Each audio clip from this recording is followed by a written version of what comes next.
simulation is a localized experience, but it tells us we're not really here. You're not really here.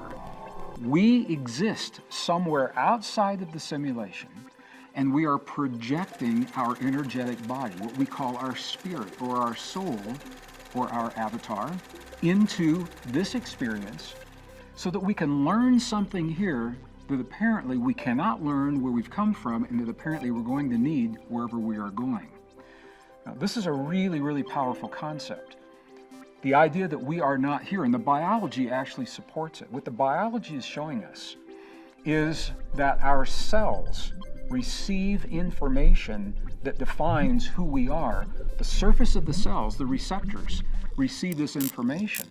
And that's why when we take our cells and we put them into the body of another person through an organ transplant, for example, that person rejects the cells because it's not them. We have an identity. That identity begins somewhere beyond our simulation. And in terms of the ancient texts, that is what was called heaven. When we leave our simulation, we shift our consciousness. We go back to where it is that we came from. And for me, I believe that, and I think it's really good news. It means that we will see our friends and our loved ones again on the other side, what is called the veil, on the other side of that veil. And I hope that there's a time on that other side that we can look back and review everything we've done in this world and hopefully laugh about some of the mistakes that we've made while we were trying to learn about ourselves in this simulation. So heaven, I believe, is the ancient word for the world that we live in that exists on the other side, outside of the simulation that we find ourselves in right now. So the next question, what does that mean for death? Where do we go when we die?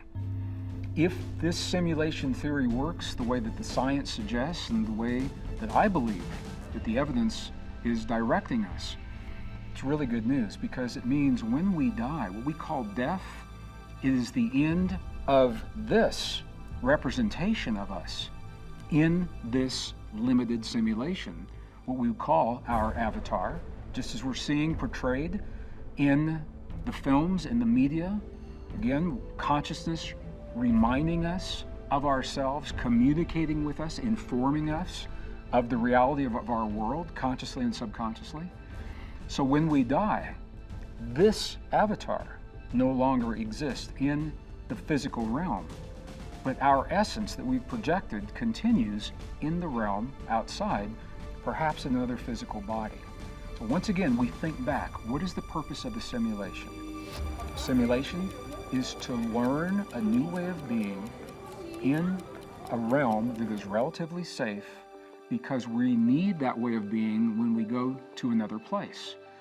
So if we are individually, collectively, outside of our simulation, we're in a control room somewhere, we're in some kind of a technological environment, we'll talk about this in just a few minutes, where whatever has happened in our world is telling us that we need to learn a new way of being. Here we are in this situation, and we are learning what we're learning. One of the things that I find really interesting is the concept of time. You know, I think you know that astronauts, for example, when they travel, they age differently. Their bodies age differently than we do here on Earth. This is about Einstein's theory of relativity.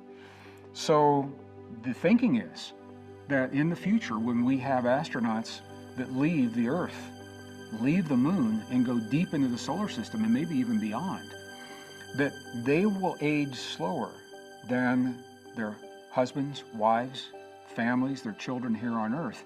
And if they should ever return, they would actually be younger, and those that they've left behind would be older. That tells us that our simulation, the relationship with time in our simulation, what seems like a lifetime to us, what seems like 100 years, may only be a few moments of time in the control room, outside of our simulation.